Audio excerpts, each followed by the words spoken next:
Quiero agradecer a todos ustedes su asistencia, su audición, su paciencia y en particular quiero agradecer a la profesora Martínez Sariego pues, la amabilidad por haber contado con mi presencia en este contexto. Voy a referirme aquí de una manera lo más sintética y precisa posible a una obra que ya conocen ustedes sobradamente y de la que yo en todo caso voy a transmitir algunas observaciones o curiosidades. Yo voy a referirme aquí a la Celestina y al pensamiento nihilista y concretamente voy a hacer algunas consideraciones, observaciones al monólogo de Pleberio. Claro, la primera cuestión con la que yo siempre me encontraba cuando hablaba de nihilismo en Celestina era que se me acusaba de extemporaneidad y se me decía, usted no puede hablar de nihilismo en Celestina porque el nihilismo comienza con Nietzsche. Claro, eso es una enorme ingenuidad. Es una enorme ingenuidad que siempre discutí, que siempre rechacé.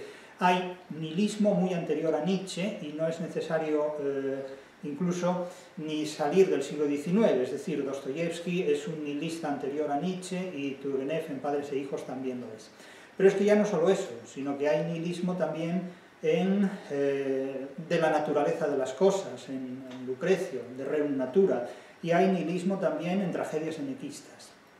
Claro, desde la crítica de la razón literaria lo que se sostiene es que en cualquier época de la historia, en cualquier momento histórico, el ser humano desarrolla capacidades y potencias que son equivalentes y visibles en el resto de las épocas, pero que no siempre se manifiestan del mismo modo.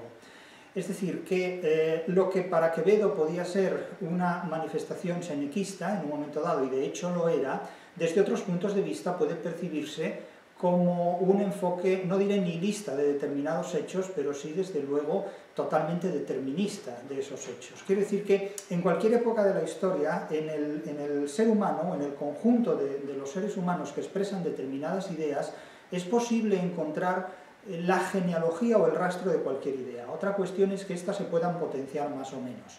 De tal manera que, claro, resultaba siempre una excentricidad hablar de nihilismo en Celestina, porque se consideró siempre que la Celestina o era una obra didáctica y moralizante, y esa es una tendencia que ha estado muy vigente y sigue estándolo para interpretar la Celestina o para enfrentarse a la Celestina, o que era una obra viciosa o corrupta, que incluso es susceptible de una interpretación volteriana ya en el siglo XVIII.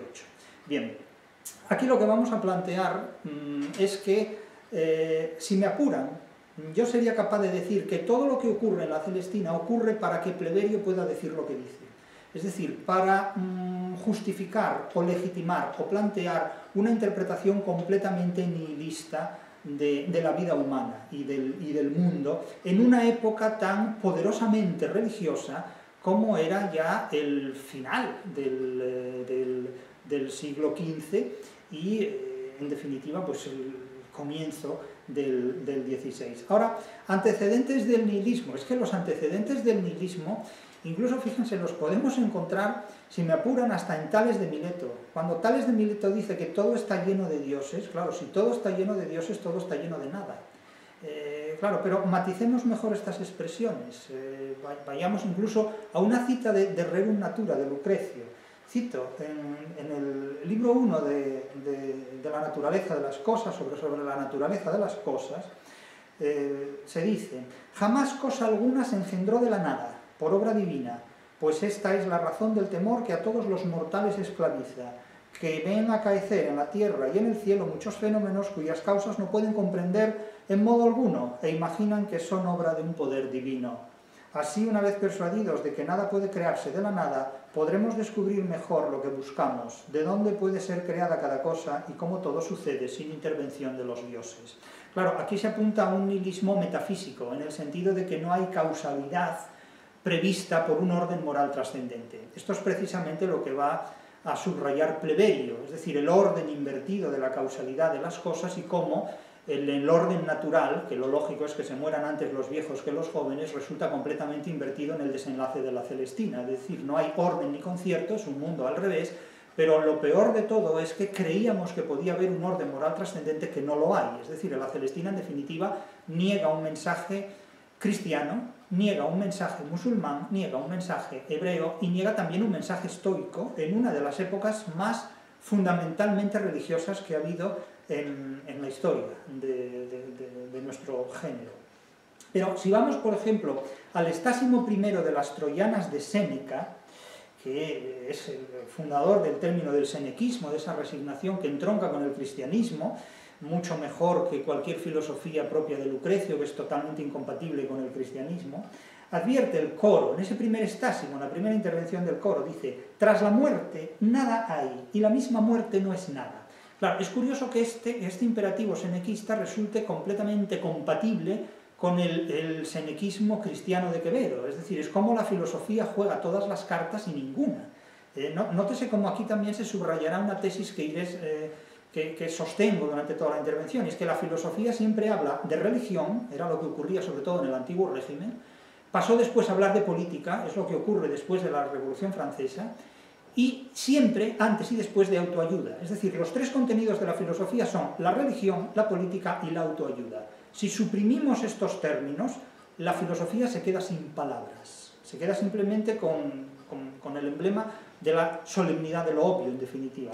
Pero dice, tras la muerte nada hay, y la misma muerte no es nada. Claro, mayor afirmación de nihilismo que esta pocas veces se ha dado.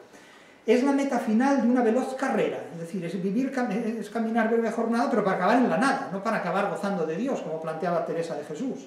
Que dejen de esperar los ambiciosos y de temer los que están angustiados. Esto no lo leyó Kierkegaard, precisamente, cuando habló sobre la angustia. El tiempo nos devora en su avidez y el caos. Es decir, que no solo se afirma que la nada es la solución de todas las cosas, sino que en definitiva esa nada es caótica. Es decir, no tiene ningún sentido. No es como la nada nietzscheana, que es una nada muy tranquila, muy sedante, muy sedosa, donde en definitiva todo se resuelve en una especie de eterna paz. No, esta es una nada caótica, trituradora, como la de Pleberio, en definitiva. La muerte es una sola, ataca al cuerpo y no perdona al alma, el ténaro y el reino, sometido a un señor inapelable, y el cérbero, etcétera, etcétera. ¿Quieres saber dónde vas a yacer después de que te hayas muerto? En donde yace lo que no ha nacido. Así se despacha el coro de las Troyanas de Séneca, con el que tragó el cristianismo medieval y senequista, incluso hasta de la Contrarreforma. Es curioso cómo la teología, que no deja de ser filosofía confesional, criba lo que le conviene. No pasó durante la Edad Media prácticamente ni una sola obra de Epicuro, pero pasaron en bloque todas las de Platón y de Aristóteles lo que convenía. De hecho, la parte de la comedia sobre la risa parece que se perdió. No sé si como cuenta Umberto Eco en El nombre de la rosa, pero desde luego por el momento no la tenemos. Claro, la cuestión de postular un nihilismo, de plantear un nihilismo en Celestina, se enfrenta directamente a quienes plantean y exigen además una interpretación didáctica de la Celestina. La Celestina como una obra didáctica tanto de su primer autor como de su segundo autor, como es Fernando de Rojas.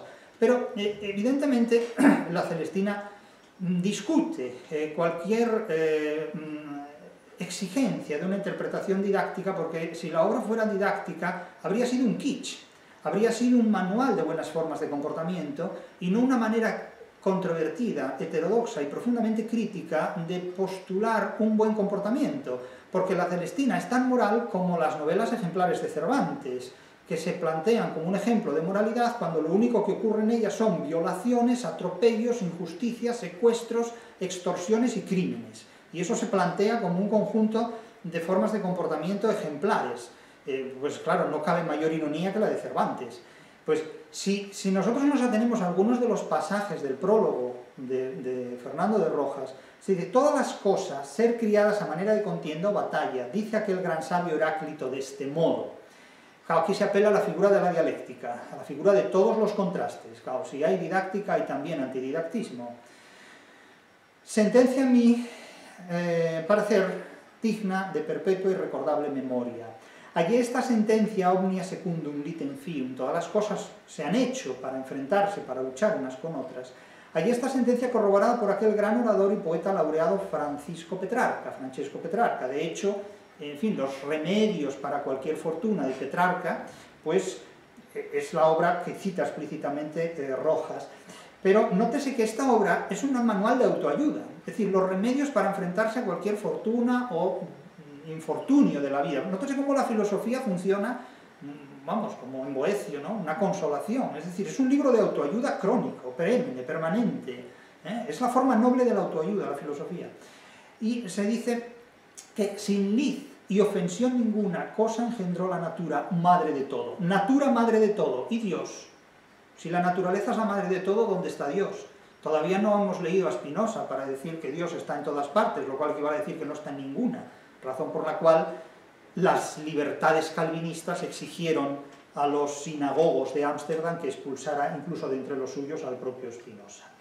Claro, si a este didactismo, presunto didactismo de la Celestina, añadimos que toda la parénesis de la Celestina está puesta precisamente en boca de los personajes más perversos y siniestros que parió la literatura española, yo creo que casi en todo el siglo de oro, como es Celestina, pues claro, no deja de ser irónico este didactismo. Pues dice Celestina a Pármeno, le dice, mira que soy vieja y el buen consejo mora en los viejos. Sí, sobre todo en los viejos como Celestina, el buen consejo para arruinar la vida propia y de cuantos están a su alrededor. Quiero decir que la parénesis de la Celestina, el didactismo de la Celestina es un didactismo que hay que coger muy entre comillas, muy entre pinzas, muy entre paréntesis. Claro, el discurso subversivo del personaje nihilista, del personaje que niega un orden moral trascendente, una lógica en la moral, una moral estipulada y sobre todo un conocimiento. El personaje nihilista niega ante todo dos cosas: que sea posible conocer la moral y que además niega también que exista un fundamento moral trascendente más allá de este mundo. Es decir, las normas morales las impone siempre el más fuerte y se terminó. Que es lo que viene a decir sobre todo la literatura de Cervantes frente a la literatura de Shakespeare, que en muchos casos los dramas de Shakespeare no son más que guiones de novelas de crímenes dramatizados, es decir, algunas de las tragedias de Shakespeare no son más que guiones cinematográficos de crímenes. Se ha escrito un crimen y se dramatiza, como es el caso de Macbeth y de otras tragedias, pero bueno, este no es el tema de esta intervención. Pero es curioso que la Celestina lo que revela es que el didactismo de las malas personas es mucho más inteligente y potente para abrirse camino en la vida que el didactismo de las buenas personas. Es decir, las malas personas saben abrirse camino en la vida mucho mejor que las personas virtuosas. Esto es lo que revela básicamente la Celestina. Claro, el personaje nihilista no puede ser ni sincero ni inocente, y de hecho Celestina no es ni sincera ni inocente, salvo un punto. Salvo el punto en el que Sempronio le dice que va a decir a todo el mundo quién es. Dice, pues si ahora, si no colaboras conmigo, voy a decir a todo el mundo quién eres tú. Y claro, Celestina en ese momento le dice, vas a decir a todos quién soy yo, Sempronio. Le dice, ¿quién soy yo, Sempronio? Quitásteme tú de la putería, calla tu lengua, no amengues mis canas, que soy una vieja cual Dios me hizo, no peor que todas. Vivo de mi oficio como cada cual oficial del suyo. No detalla si es el más antiguo del mundo o no, pero apela a la legitimidad de su actividad profesional. Muy limpiamente. Claro, no deja de ser irónico que viva muy limpiamente de gestionar la prostitución de una ciudad como presuntamente es Salamanca. Digo presuntamente o ficticiamente, pueda ser Salamanca, no se sabe, ¿no? Dejemos ahora si Salamanca es la ciudad ficticiamente más prostibularia de la literatura española de esa época o no, capaz de competir con Roma. Pero a quien no me quiere no le busco, de mi casa me vienen a sacar, en mi casa me ruegan. Si bien o mal vivo, Dios es el testigo de mi corazón, y no pienses con tu ira maltratarme, que justicia hay para todos y a todos es igual. Bueno, que la justicia sea igual para todos, lo dice Celestina, lo cual no deja de ser triplemente irónico, etcétera, etcétera. Quiero decir que en este punto el personaje nihilista que declara todo este tipo de parénesis y de buenos consejos en una obra de esta naturaleza deja el didactismo muy encubierto. Es decir, si los profesores de universidad ejerciéramos el didactismo del mismo modo en que lo hace Celestina, pues probablemente nos echarían a todos antes de terminar la primera clase. O sea que esto es muy curioso, ¿no? Claro, el plante de Pleberio, como dije antes, parece que todo lo que ocurre en Celestina, todo lo que ocurre en esta obra, ocurre para que Pleberio pueda decir lo que dice en los términos en los que lo hace, porque así lo quiere el autor segundo, al menos el autor segundo, Fernando de Rojas. Para Pleberio, que es un personaje nihilista de repente, porque se encuentra con que su hija se ha muerto y con esto no contaba, eso no estaba en el guión de su vida, pues, claro, resulta que el mundo ha cambiado de posición violentamente, es el mundo del revés. El mundo del revés, como todos sabemos, es un tópico de la literatura clásica, de la literatura tradicional, pero es un tópico inagotable, es decir, es un tópico que cada época literaria ha objetivado y ha desarrollado sacándole mucha rentabilidad, sacándole mucho valor semántico, mucho valor pragmático, y desde luego el que aquí hay es muy grande. Del monólogo de Pleberio y del planto de Pleberio se han hecho muchas interpretaciones, pero básicamente pueden reducirse a dos, como todas las que se han hecho sobre la Celestina. La interpretación cristiana, por supuesto moral, didáctica, que yo interpreto esa interpretación cristiana como el propósito monopolizante, monopolizador por parte de un poder enormemente fuerte, como históricamente ha sido el cristianismo, por gestionar la interpretación de la Celestina. Esto está claro, es decir, ahí los señores Marcel Bataillon, Américo Castro y toda la élite seria, digamos, de la interpretación literaria, pues naturalmente no puede permitir que una obra tan valiosa como la Celestina esté al servicio del vicio, ¿no? Bastante hay que aguantar ya con el Decamerón de Boccaccio y con algunos autores así que no hay forma de meterlos en vereda. Bueno, pues a eso se les tolera.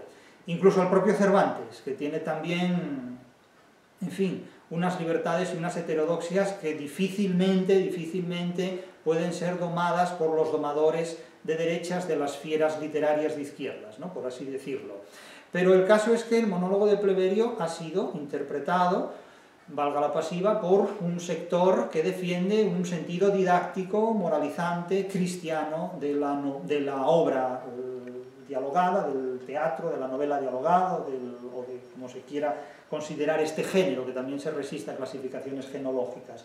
Luego hay otros autores que naturalmente consideran que simplemente se trata de una visión pesimista de la vida. Pero vamos a ver, el pesimismo hay que definirlo. El pesimismo tiene unas causas y unas consecuencias que a veces terminan en el propio suicidio, porque ¿por qué no se suicida Pleberio? Pleberio no se mata ante la muerte de su hija. Podía hacerlo, no lo hace. Se mata Melibea, se mata la joven, la que es más emocionalmente débil y vulnerable. El padre no se mata, desde luego. Lamenta mucho la pérdida de la hija, pero sigue vivo y coleando. Entonces, claro, calificar que el monólogo de Pleberio es pesimista, eso es no decir nada. Eso es como decir que en el planeta Tierra viven seres humanos, pero viven seres humanos de muy diversa índole y condición.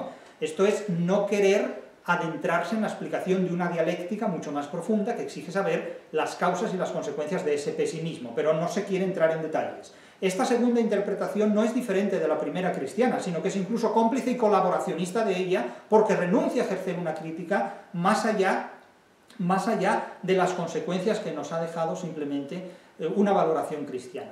Y luego, por otra parte, tenemos algunas interpretaciones también muy originales de orientación marxista, donde viene a decir que Pleberio es culpable de lo que le ocurre a Melibea porque ha estado pensando siempre en el comercio, ha estado pensando siempre en las actividades comerciales, ha estado siempre pensando en su burguesía y ha descuidado la educación de su hija.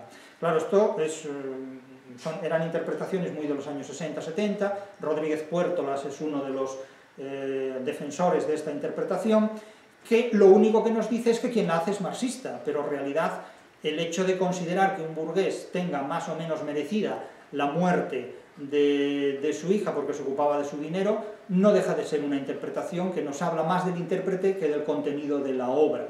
Hay que también tener en cuenta, si nos apoyamos en las tesis de Escotado, que precisamente lo que nos permite salir y superar algunas limitaciones de la Edad Media es el impulso burgués. Aquí no vamos a discutir esto, pero creo que interpretar a Pleberio en estos contextos socioeconómicos no nos resuelve tampoco el problema hacia el que yo quiero ir.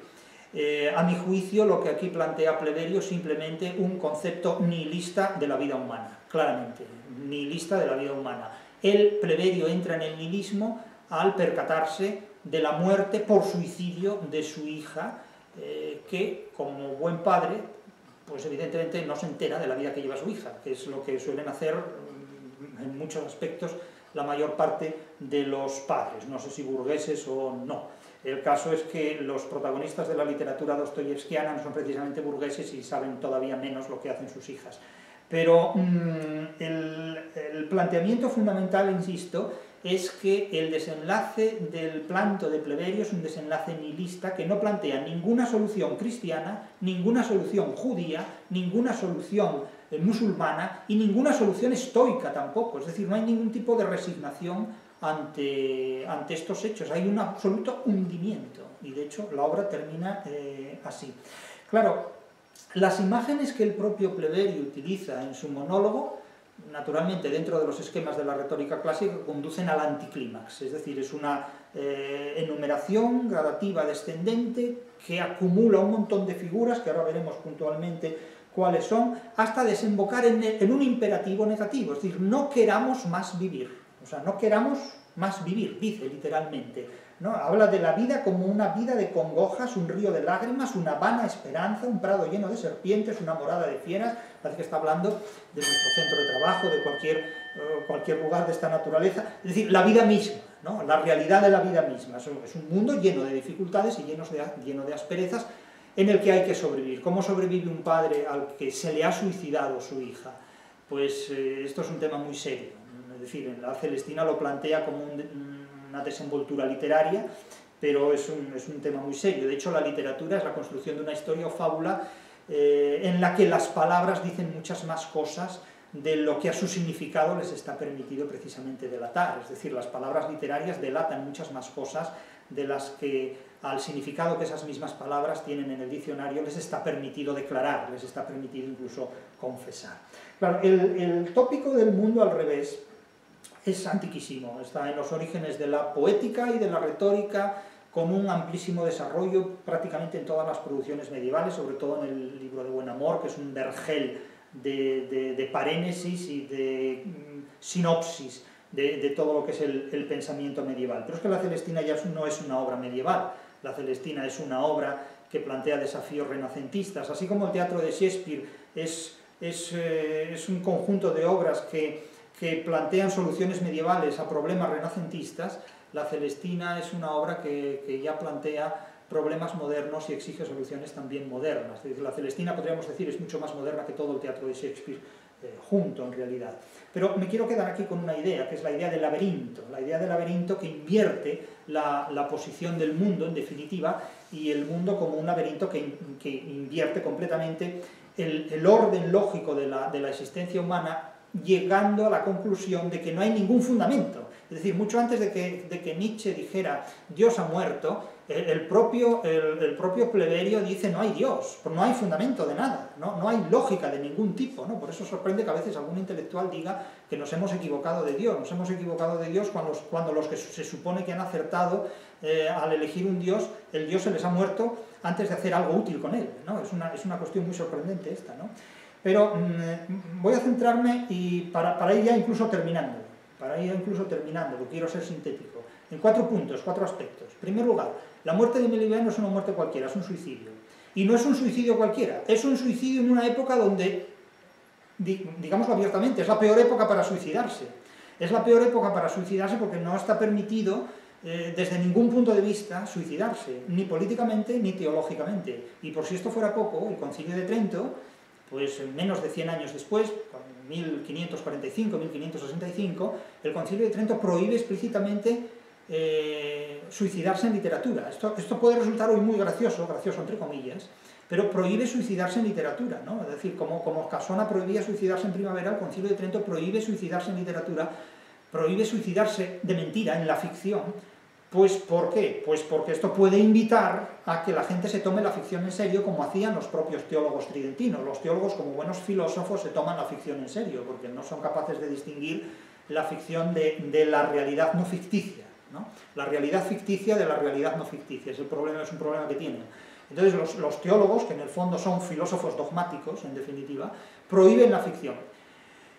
Cervantes suicida a todo un pueblo, la Numancia, en 1580-85, suicida a Crisóstomo en el Quijote, suicida a varios personajes en el Persiles, y en otros lugares de sus obras presenta cautelosamente a suicidas, por no hablar del sacrílego Basilio, que en la boda de la que va a ser, era su prometida y fue finalmente su mujer, finge un suicidio coaccionado contra los sacramentos, nada menos, una cosa realmente impresionante. Es decir, hay que ser muy atrevido, muy osado para introducir eso en la literatura y hacerlo pasar como si fuera simplemente un entremeso, una farsa.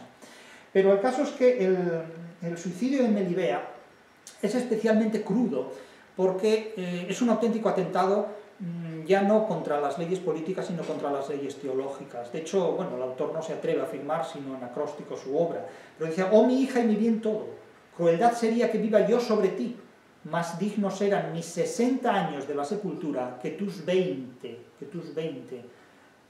turbóse la orden del morir con la tristeza que te aquejaba. Es decir, Pleberio es comprensivo con su hija, pero no sobrevive a esta alteración del orden natural, bueno, tan presente, por otro lado, en obras, en Cárcel de Amor, de 1492, en Diego de San Pedro, cito aquí, dice: oh muerte, cruel enemiga, que ni perdonas los culpados, ni absuelves los inocentes. Sin ley y sin orden te riges, más razón había para que conservases los 20 años del hijo mozo que para que dejases los 60 de la vieja madre, porque volviste el derecho del revés. Es decir, la inversión del mundo, la vida como laberinto. Bien, ese es el tópico muy asumido. Pero aquí quiero subrayar sobre todo que el suicidio es un atentado contra un orden moral trascendente. Y esa era una cuestión absolutamente sagrada en esa época. Absolutamente sagrada. Era ir en contra de lo políticamente correcto. Una obra didáctica no puede ir nunca en contra de lo políticamente correcto de cada época, sino que tiene que ir precisamente a favor de ese viento. Por otro lado, claro, Pleberio demuestra, vamos a entrar al segundo punto de 4, demuestra un racionalismo completamente insuficiente para explicar lo que sucede. Y eso lo sitúa en una perspectiva del hombre mediocre, del hombre que no es capaz de evitar la tragedia. Claro, una tragedia es un hecho que tiene antecedentes imprevisibles, porque si se previeran se evitaban, y que tiene consecuencias irreversibles. Una vez consumidas, no se pueden retrotraer. Nadie devuelve la vista a Edipo, nadie le devuelve su trono, y lo que es peor, nadie devuelve la vida a Layo.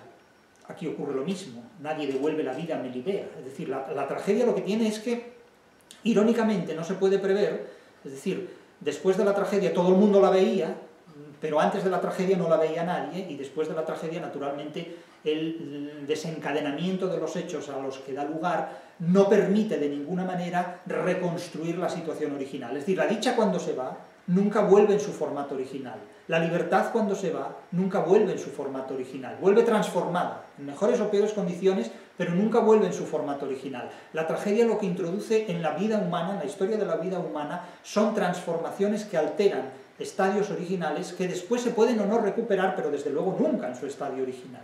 El paraíso perdido jamás se vuelve a recuperar en absoluto, y eso que los crímenes acontecieron fuera del paraíso, no dentro de él.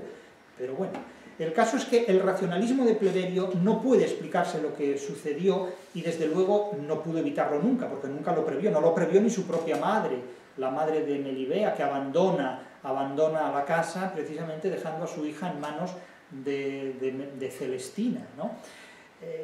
Y en la invocación, Pleberio, que es una auténtica prosopopeia, es una invocación al mundo, a las criaturas, al orden moral trascendente, que según él no existe, con lo cual es un acto de habla que cae en el vacío, ¿no?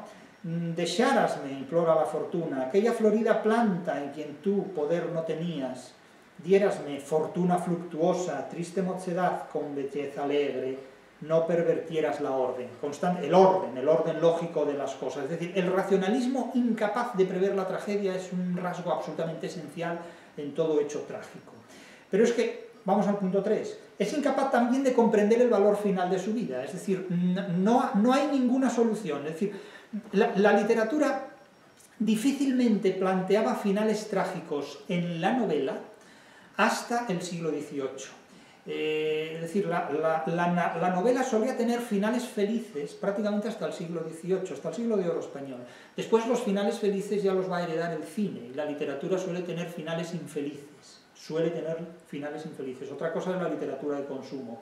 Pero el caso es que en la Celestina el final es completamente trágico y además no hay solución. Es decir, no hay consuelo cristiano, no hay consuelo musulmán, no hay consuelo judío, no hay consuelo ni en el estoicismo, que era lo que consolaba absolutamente todo. El estoicismo era una especie de consuelo a religioso, en definitiva, no profesaba ninguna aconfesional, el consuelo aconfesional era el senequismo. El caso es que, claro, la ideología burguesa que permite superar las limitaciones económicas de la Edad Media, lo hemos visto en la ponencia anterior del profesor Chas, cuando se habla del comercio como uno de los combustibles de los libros de viajes, como una de las fuerzas motrices de los libros de viajes. Claro, esto la crítica lo ha destacado, hablando de Pleberio, dice: ¿para quién edifiqué torres? ¿Para quién adquirí honras? ¿Para quién planté árboles? ¿Para quién fabriqué navíos? Claro, parece que era armador de buques, parece que era constructor de viviendas, parece que era, vamos, las élites, ¿no? Y claro, todavía faltan tal vez siglo y medio para que lleguemos a los versos de Quevedo, los dos embustes de la vida humana desde la cuna son honra y riqueza. Claro, no podemos decirle a Pleberio que lea a Quevedo, pero si hubiera leído a Séneca, pues a lo mejor el senequismo le consolaba, pero es que tampoco. Es decir, a un rico el senequismo no le resuelve absolutamente nada. El senequismo es la filosofía de los pobres que además quieren ejercer el narcisismo senequista, es decir, la exhibición de la filosofía de la pobreza que abandonan en cuanto tienen resueltos sus problemas personales. El caso de Pleberio es el inverso. El caso de Pleberio es alguien que, teniendo resueltos económicamente su situación personal, sus situaciones personales, pues se ve completamente desposeído de contenido, se ve con una vida absolutamente deshumanizada. Y vamos al cuarto y último punto, para ir entrando en el final sin exceso de velocidad. Claro, la despedida de Pleberio es arremeter contra el mundo, que exactamente no se sabe qué es. Es decir, el mundo y demonio y carne pues son los tres enemigos del alma desde el punto de vista teológico. Pero claro, arremeter contra el mundo es como arremeter contra la gente, o contra la climatología, o contra los mercados, o contra las élites, o contra el pueblo, ¿no? Es decir, son términos muy generales.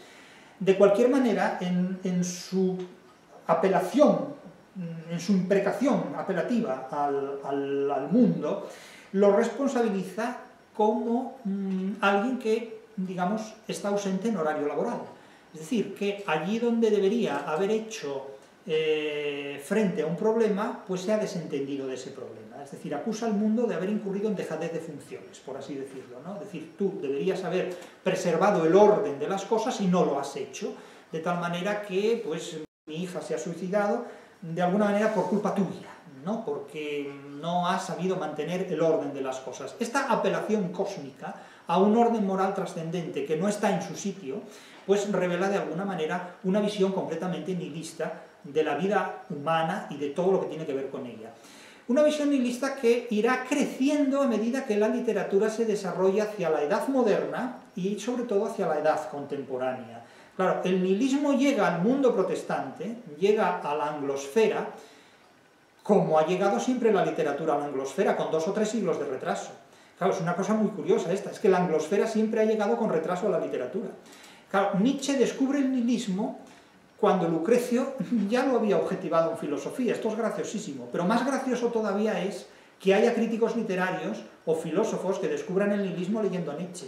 Esto es la mayor ironía que se puede gastar en filosofía, ¿no? Es decir, claro, el nihilismo empieza con Nietzsche, para ti, porque te acabas de enterar hoy, pero en definitiva, si hubieras leído de Rerum Natura, de Lucrecio, o incluso las interpretaciones de Séneca, o el monólogo de Pleberio en la Celestina, pues ya se habría dado cuenta a alguien esto. Claro, es que buscar el progreso literario en la anglosfera es como buscar la libertad en París en 1789. Uno se encuentra con la guillotina, evidentemente, es decir, se encuentra con caminos completamente equivocados. Buscar el conocimiento científico de la literatura en el mundo anglosajón es buscar cotufas en el Golfo, es decir, es lo imposible.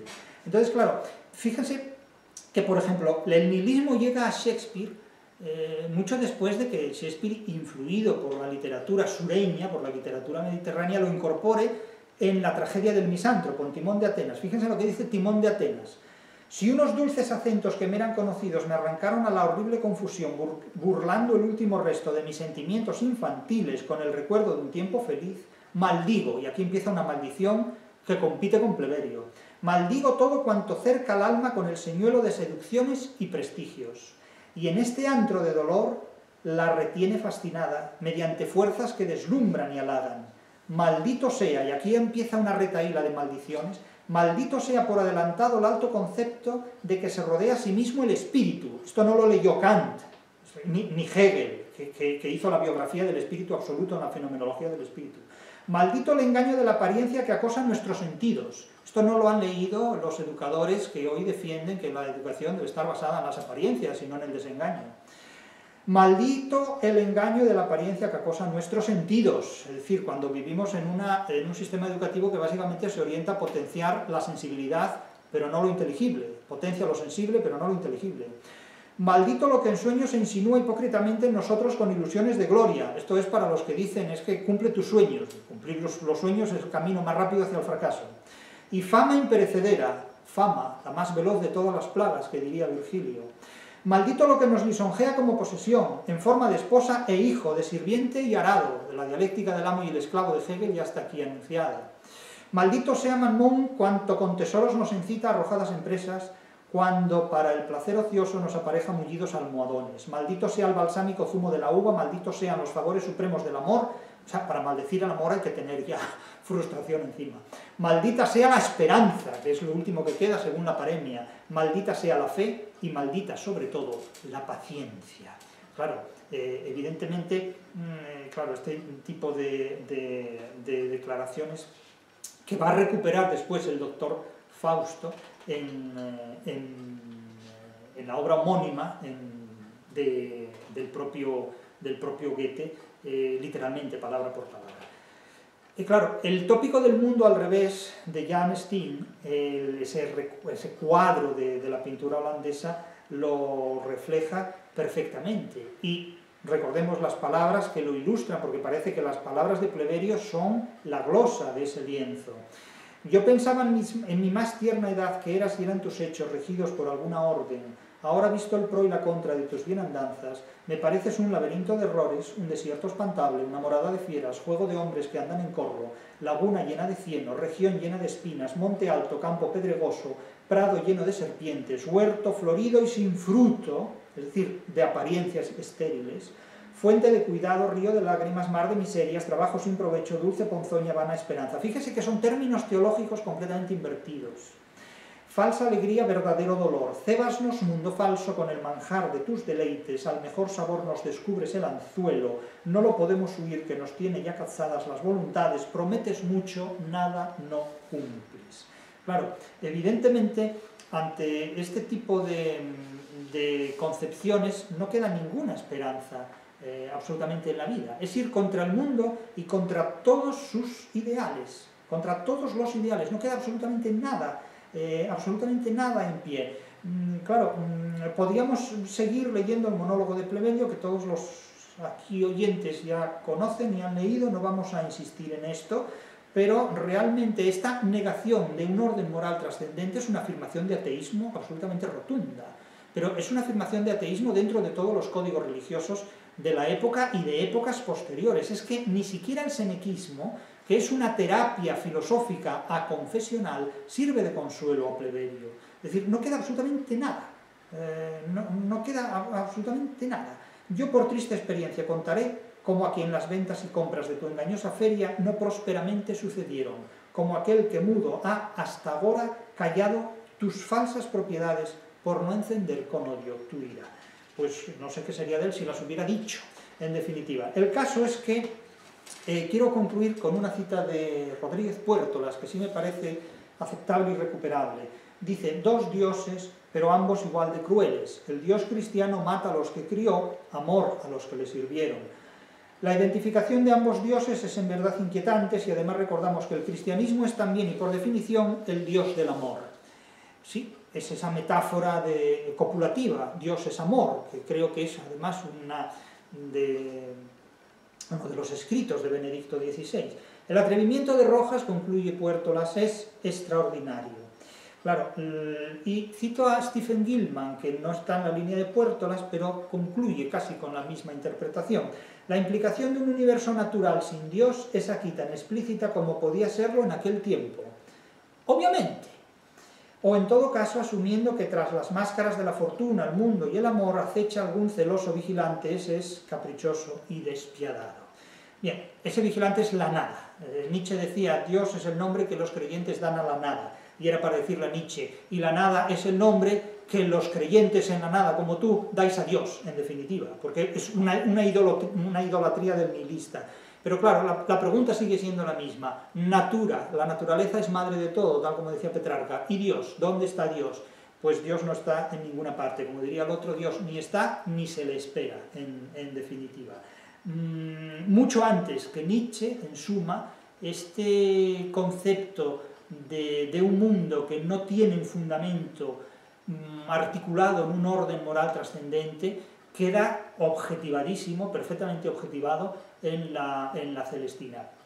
Y es posible incluso que buena parte de la literatura del siglo de oro español haya sido una larga perífrasis para evitar encontrarse con esta realidad, la negación de Dios. Nada más, gracias.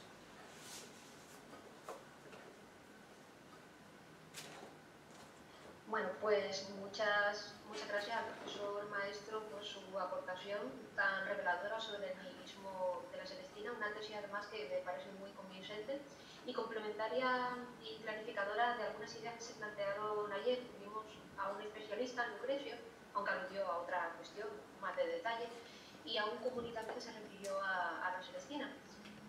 Una aportación complementaria también de la siguiente contribución que tendremos del profesor Rubinat, pero antes, si alguien quiere hacer alguna pregunta o intervención, podemos abrir un turno.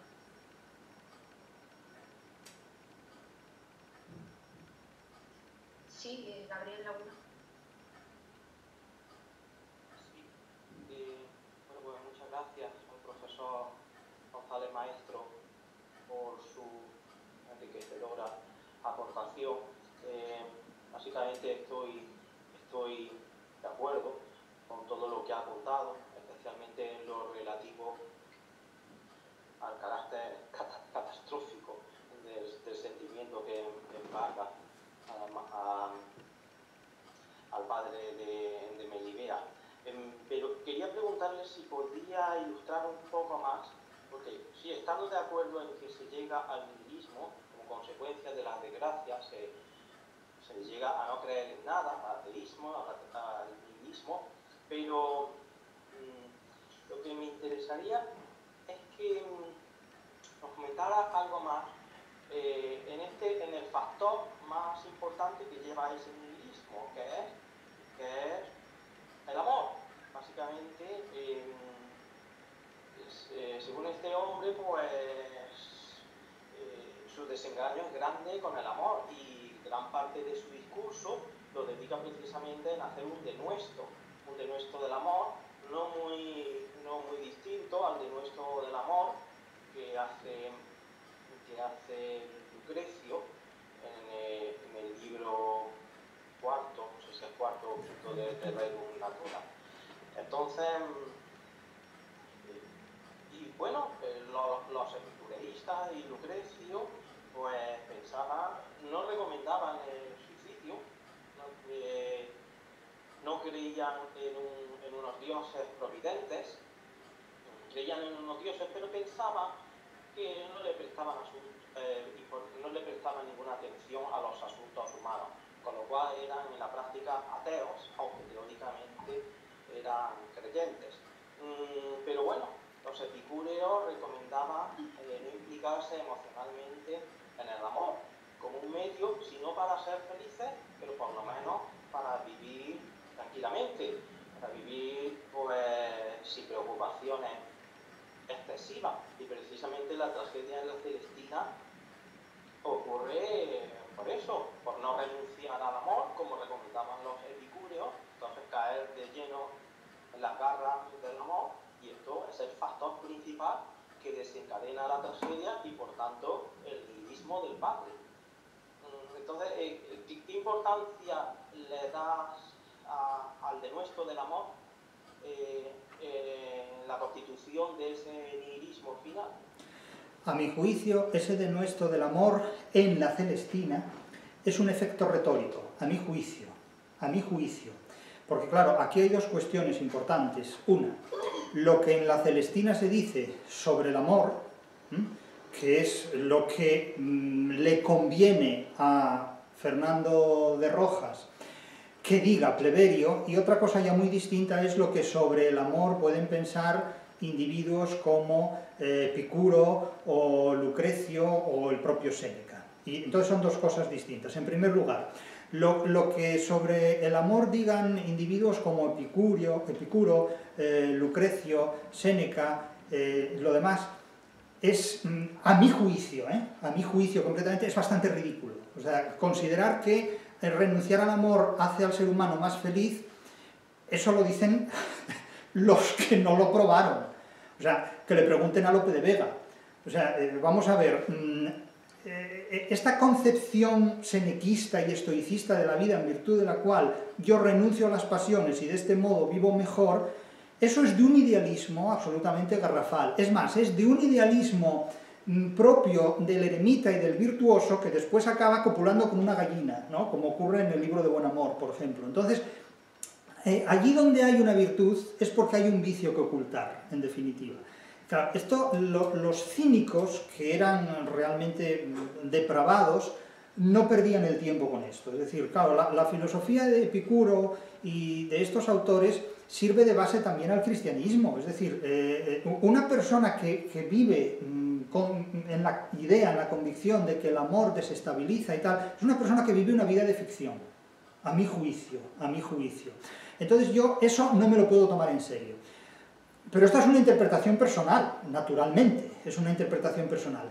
Pero no la puedo tomar como referencia para interpretar una obra literaria, porque no me la creo, en ese punto no me la creo. Ahora bien, la intervención de Pleberio, condenando el amor, en definitiva, claro, la entiendo como el amor que Melibea siente hacia Calisto y que los ha llevado a la ruina, pero no lo entiendo como el amor de padre a hija, no lo entiendo como el amor filial, que es precisamente la causa de la desolación, ¿no?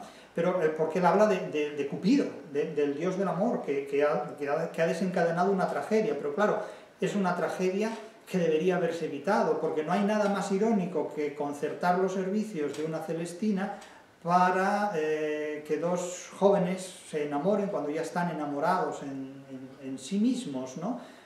Mutuamente. Entonces, claro, ahí intervienen factores bastante complejos. A mi juicio es un uso retórico y poético del amor, que es como utiliza la literatura casi todos sus referentes y sus materiales, a mi juicio. Pero naturalmente esta es una cuestión que no se acaba en lo que yo diga aquí ahora mismo, ¿no? Por supuesto, eso puede ser, por supuesto, objeto de debate. Ahora, yo no me creo que el señor Epicuro viviera mejor sin amor. Eso que se lo cuente a un eremita, pero no a mí. Seguro. Ni a mí ni a nadie que lo haya probado, vamos, eso seguro. Vale, gracias. Gracias.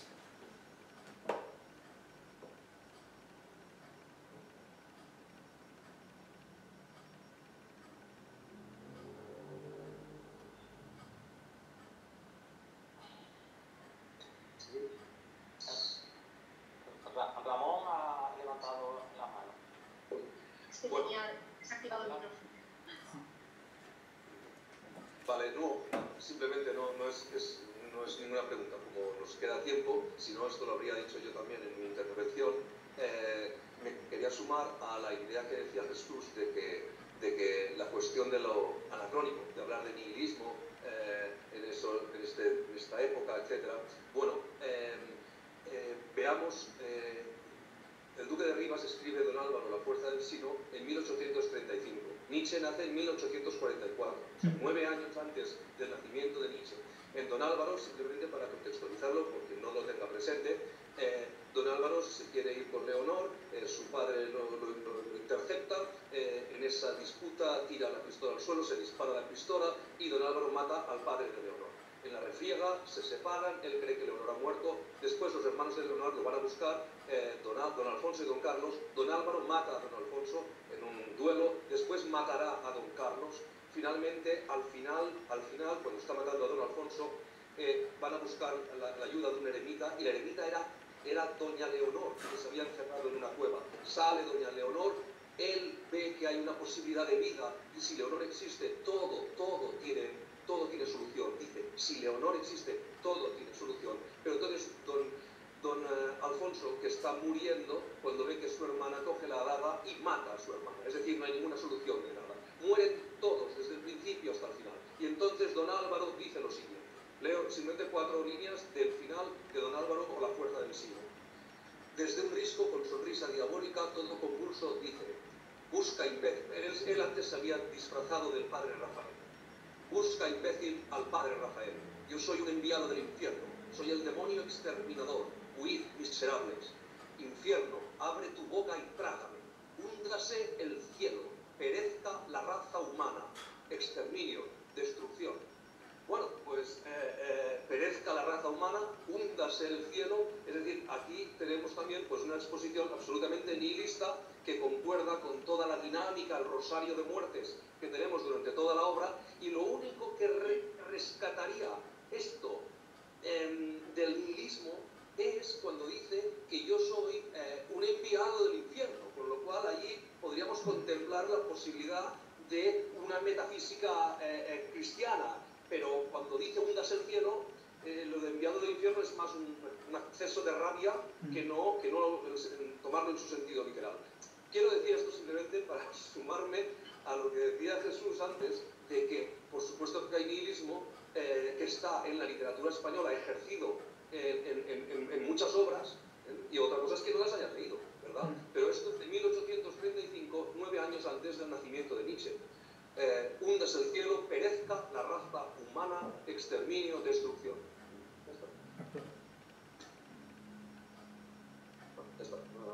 No era un comentario. No, gracias, Ramón. Muchas gracias.